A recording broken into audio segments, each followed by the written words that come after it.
What's up, everybody? Yeah?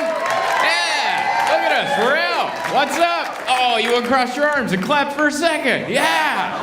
That's good, that's what I'm looking for. I'm just looking for a little, I don't mean it. So good to be here, I love it. This is a beautiful club, and then for some reason they added that onto the stage. I love it. I don't know what it is. I think it's the thing the pizza guy hit from Home Alone. Remember that thing? It just... and constantly brought back up. Between this and the logo, I love it, because it makes no sense.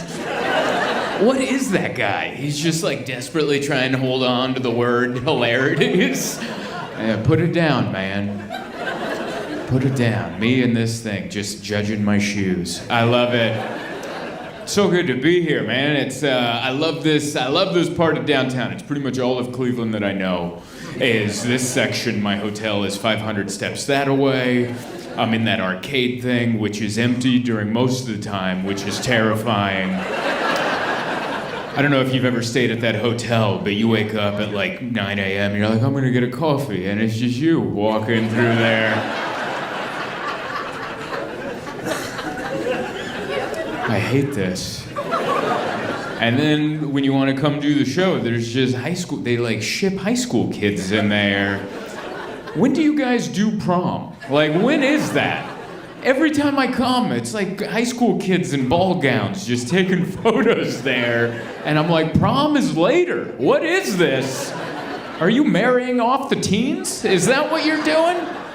Get over there, stand on those stairs. Have this man take a photo of you. It's weird, and all of it was weird. I came down to do the show, it's just like 1,000 teenagers taking ballroom photos at the arcade. Then I came over, and you could just, like, it was crazy busy in the alley, and you could tell who was going to what show, you know? Like, there's a show going on at House of Blues, so it's just you guys and then a bunch of cold goths. Just waiting to go into the House of Blues. Just frigid God.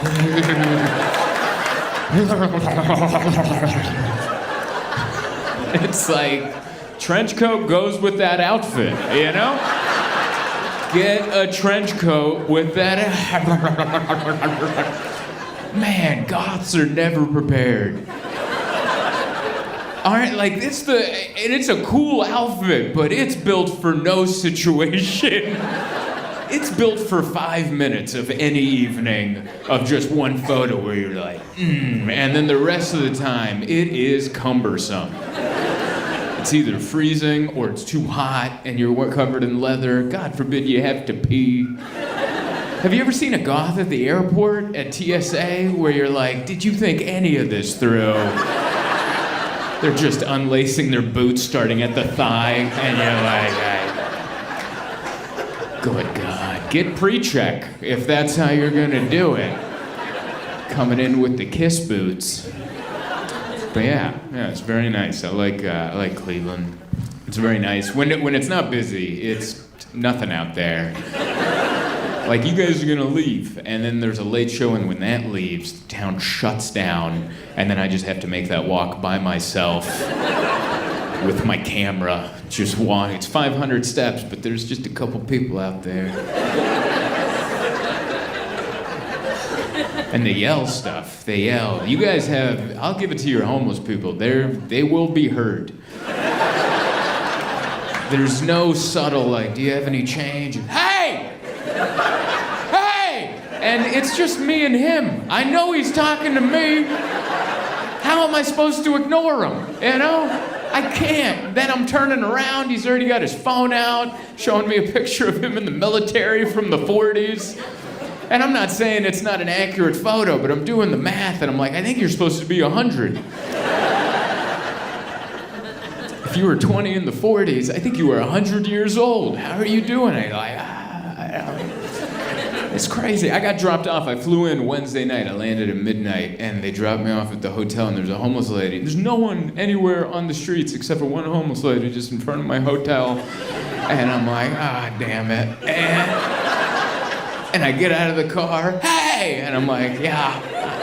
Yeah, and she's like, I'm sorry, I'm just out here. I'm at the homeless shelter. I'm like, I get it. Do you want some cash or something? She's like, yeah. So I pulled a 10 out of my bag, and she goes, thank you. And I go, of course. And then she just left. Like, I think I watched her clock out for the night. Like, she needed $10 more, and she's like, all right, I'll see you tomorrow. And I'm like, what were you doing? How did you know I was coming?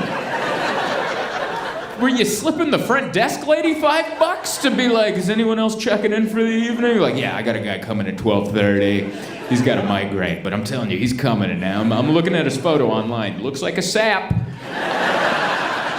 Looks like he'll give up easy. Just hand it over.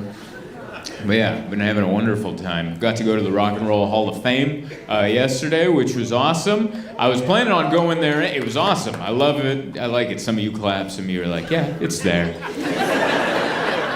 I feel like, I don't know if you guys are with your town the way I am with my town, but in San Diego, there's a bunch of San Diego stuff I've never done. And when people are like, oh, have you been to the and I'm like, yeah, but I'm just lying, And then they tell me more about it, and I think they can tell I've never been, but I'm not giving it up. I'm like, yeah, the seals. You gotta watch out for the seals.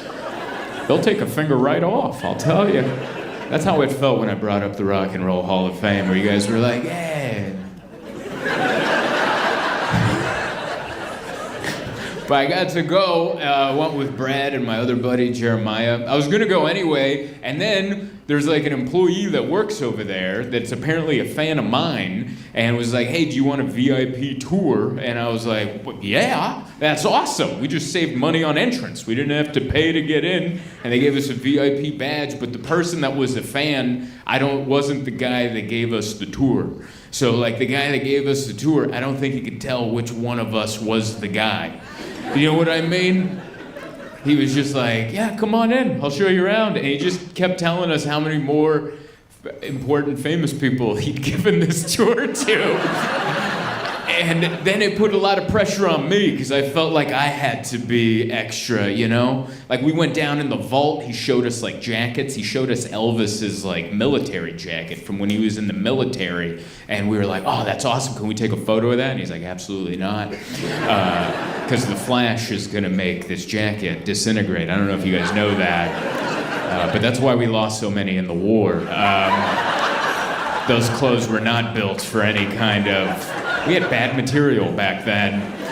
They had a flash from the... I'm like, I can turn the flash off. They're like, no, we can't take the chance. And so we're just standing there looking at this jacket. My buddy Jeremiah is like, can I smell it? And I was like, what? And the guy holding the jacket, like he'd been asked this question a million times, was like, of course. And he put it up a little bit, and I watched my friend lean in. And I'm like, what are we doing right now? And then later he pulled out Bob Marley's beanie, and he was like, Marshawn Lynch wanted to smell this. And then we were all there, and I'm like, I'll smell it. Yeah, bring it in. Because I didn't want to let him down, you know? He'd given so many tours to so many more important people. Like, he pulled out these notes of like lyrics written by artists for famous songs, and he pulled one out. He goes, you guys are gonna love this. I showed this to the lead singer of Weezer, and he looked at it for 20 straight minutes and was just mesmerized. And I'm like, ah, damn it.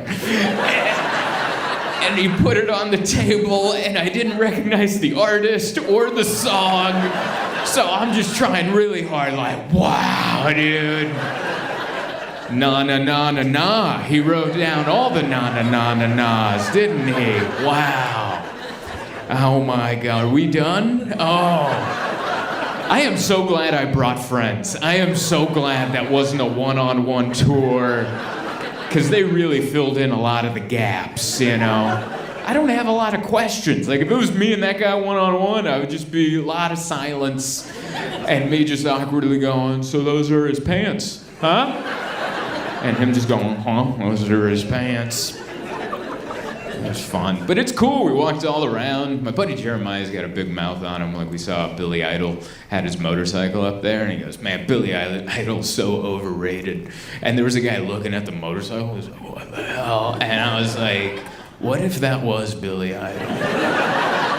Like the Rock and Roll Hall of Fame is one of the rare museums where if you say something insulting about one of the artists, there's a chance that they could be right behind you.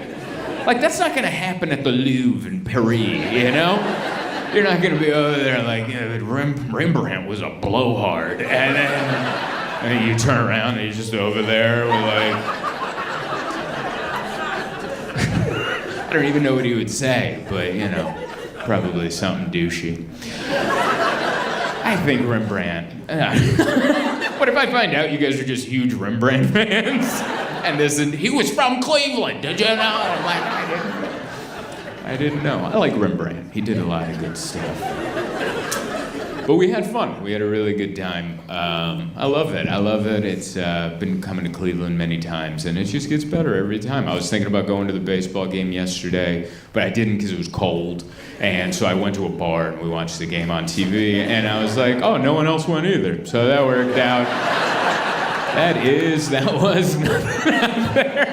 I wonder, that must be so nostalgic for those players. They're like, oh, this feels like Little League all over again. Nothing but a couple of our parents up there going, you're doing great, you know?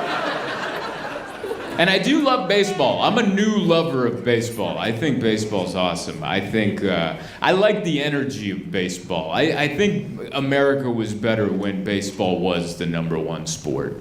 I think it was more chill. I think because baseball's chill. There's like 1,000 games, none of it matters, you know? Like your team could start 0-20 and still get a chance, you know? We're like, we're still in it. We just gotta get a couple games together, you know? But that's not the American sport anymore. It's football, and there's not enough games. All the games matter. Every game, they're like, we gotta fire the coach. We gotta fire that guy. I'm gonna go burn his house down right now. We gotta get that court. That's what America's like football now. Like, we don't have any time. They're gonna win. But baseball's like, no, that manager's all right. He's figuring it out.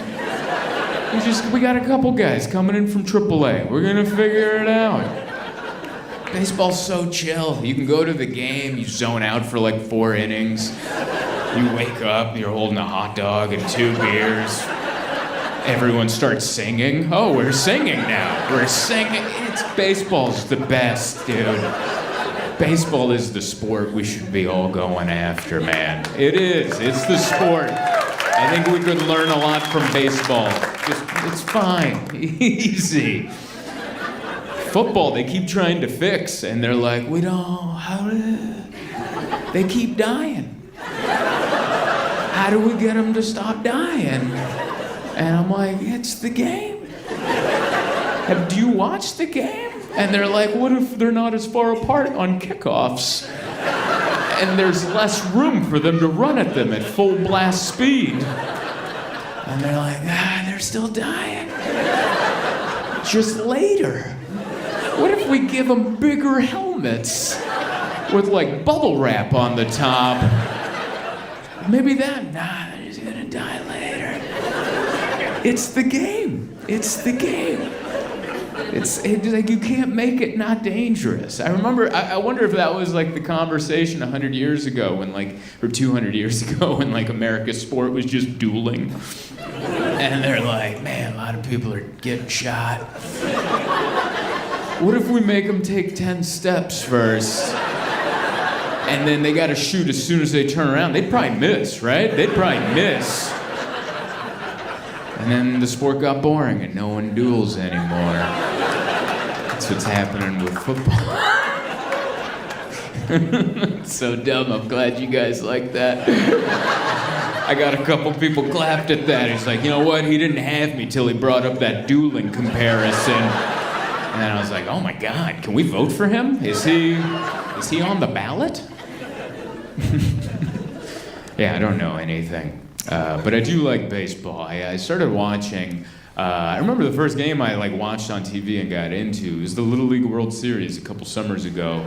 And every time I bring that up, it gets quiet just like that. Because every time I bring up, I watched Little League Baseball, and they're like, were you allowed? You know, it's that kind of energy. And it's like, yeah, it was on TV, all right? I wasn't watching it through a bush. I wasn't it's not like I was in the outfield. And the umpires are like, he's here again! Get him! It was on ESPN. I was on a Delta flight. It was on the screen. There was nothing else on, so I was watching it. And I remember the game I watched. It was Ecuador against Kaszas. And I remember the game because Ecuador had a chubby pitcher. And I grew up as a chubby kid, so when I saw him, I just connected with him immediately. And I was proud of him. I was like, look at you. You defeated the odds and you're here. You represent your country in the World Series. That's awesome. And he was a pitcher for the team. And he wasn't a good pitcher. I think there was an injury that day. I don't know what happened. I think he was filling in. And he just couldn't get the ball over the plate. And I don't know how much you guys know about baseball, but that's pretty crucial. You got to get the ball somewhere over the plate. And he got it everywhere but the plate. And just every pitch. And he kept walking. He got so bad in the opening inning, he had the bases loaded on walks. And I'm not going to assume you guys know everything there is to know about baseball, but that means no baseball was happening. And one of the teams was doing really good. Really, really good. And I was, at that point, once he got the bases loaded, I'm like, this is where the coach is going to step in and go, hey, I think it's time to go. But he didn't. That coach was like, he'll figure it out. And he didn't. He didn't figure it out. He started walking runs in. But here's the impressive thing, because I'm not ripping on this kid. This is where it impressed me. He's bombing on national television as a 12-year-old, representing his country while the world is watching. And he didn't throw a hissy fit. He didn't start crying. He didn't run off the field like I would have. He kept his cool, and he was just like, how about this one? Each pitch worse than the last. And it wouldn't calm him. It was just one sweat beat. That's all the stress he showed. He's like, how about this one? Even worse. And I was sitting there watching this on a Delta flight, and I'm like, am I watching this 12-year-old boy become a man right now? I think pitching in Little League might be the best training for adulthood any of us could ever have, because that's what adulthood is like. Every day, we're on the mound, and nothing's working. And no one's pulling us out of the game. We're just trapped on the mound. We're stuck. We're up there every day just, I don't have the rent. Bitcoin's down. My wife's gonna leave. And it's just like life, and while you're bombing, all your friends are behind you just watching you bomb. Cheering you on. You got the next one, buddy. And then when you're pitching, you're like, dude, keep that spare bedroom open. You're gonna have a roommate after this game. Baseball is life, man. I think the catchers are our parents. I think that's who the catchers are. They're down there trying to give us a signal, what to do. And what do? Shake them off. Like, I was raised by an immigrant mom, all right? Hardworking immigrant mother, and she was like, maybe you should go to community college, you know? After high school, 2.75 GPA, maybe go to community college. And I'm like, I'm gonna be a comedian. Suck on that, Mom, you know?